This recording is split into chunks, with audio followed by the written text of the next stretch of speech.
Hi there, my name is Alona. I'm from Ukraine. Welcome to my yoga channel. I love home workouts and sports. These things are best for the mind, body and soul. And I want to be a part of the awesome YouTube family to give viewers great workout tips. Your support will help me achieve my channel's goals of creating more video content that will motivate people to exercise and live a healthy lifestyle, improve production quality, and develop a variety of useful and educational YouTube content for you. I want to show my everyday working out routine. I love training at home and do it every day. This is a useful weekend vlog spending time well-balanced sequence.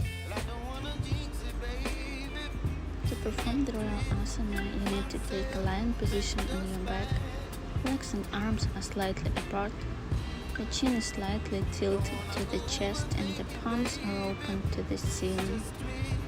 The main condition for a successful shavasana is that the position should be comfortable, such that you don't want to change it through the hold.